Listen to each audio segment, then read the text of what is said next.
Amen, amen. Je viens encore avec un message. Je vous salue tous au nom du Seigneur Jésus-Christ de Nazareth. Moi, votre humble serviteur, le messager de Dieu, le messager du Seigneur Jésus-Christ, le révérend Jimmy, je viens avec un message. Et ce message, c'est pour que la vie de tout chacun de nous soit renouvelée, révélée, délivrée. Parce que vous connaîtrez la vérité et la vérité vous affranchira. Je vais parler de la prière. Pourquoi nous prions? Pourquoi, bien-aimé, tu es en train de prier? D'abord, la prière, c'est un dialogue avec notre Dieu. C'est une communication avec notre Papa.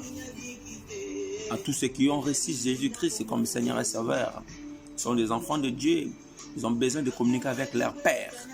C'est pourquoi la prière, c'est une chose que nous devons vraiment avoir dans nos vies pour communiquer souvent avec notre Père. Mais si tu pries pour un événement, tu pries pour un problème, tu pries pour une hésitation, tu n'as pas compris qu'est-ce qu'est la prière, ou tu es mal enseigné. Parce que les enseignements récits avant, on nous a imposé de prier parce que nous avons des combats. On nous a imposé de prier parce que nous avons de malédictions. On nous a imposé de prier parce que nous avons des tourments. Mais je veux vous dire que ce sont des mauvais enseignements. Nous prions parce que nous parlons, nous conversions avec notre Père. Nous prions parce que notre Dieu, et c'est notre Papa, qu'il a toujours besoin de parler avec ses enfants. Alors la prière, c'est une relation de la conversation. C'est une façon où nous nous remettons à être toujours ensemble avec Dieu parce que notre Père est esprit. Il faut que nous prions, il faut que nous le parlons, il faut que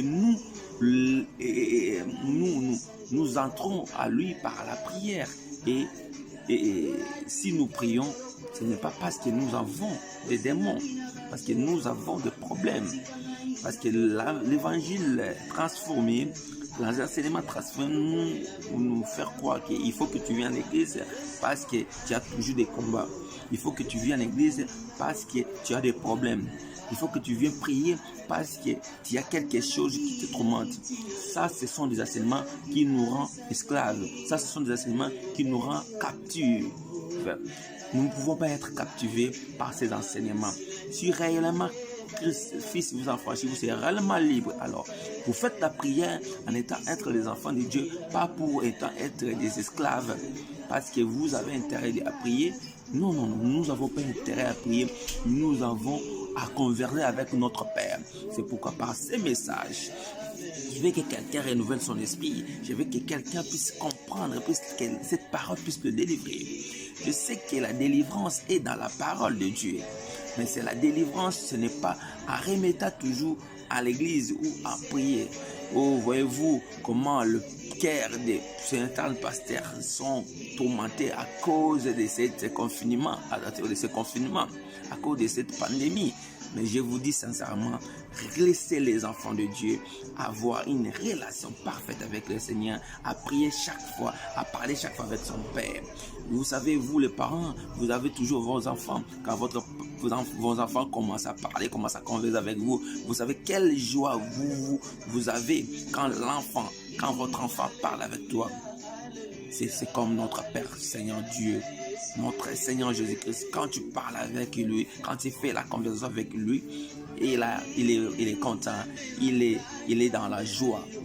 C'est pourquoi vous avez besoin de cultiver la vie de conversation. La vie de conversation avec ce Dieu-là. Ne fuis pas Dieu parce que tu as péché. Ne pars pas loin. Parce qu'on vous a expliqué que quand tu pêches, tu te sépares de Dieu. Ça, ce sont des anciens enseignements. Mais avec la révélation de Christ demeure avec toi. Recevoir Christ, toi qui n'as pas reçu Christ, pour vivre l'amitié, pour vivre l'amitié du Saint-Esprit, pour vivre les contacts de Dieu dans ta vie. Alors, Ne prie pas parce que tu as un problème. Ne prie pas parce que tu as des situations difficiles. Ne prie pas parce que tu ne vois pas, tu n'as pas le mariage. Prie surtout parce que Dieu est ton Père. Dieu est ton Père, il te connaît bien, il t'écoute. Alors, soyez bénis là où tu es. Partagez ce message avec ta famille, avec tes amis, pour que tes amis puissent avoir la connaissance de Dieu et que le Seigneur Jésus-Christ vous bénisse. Amen.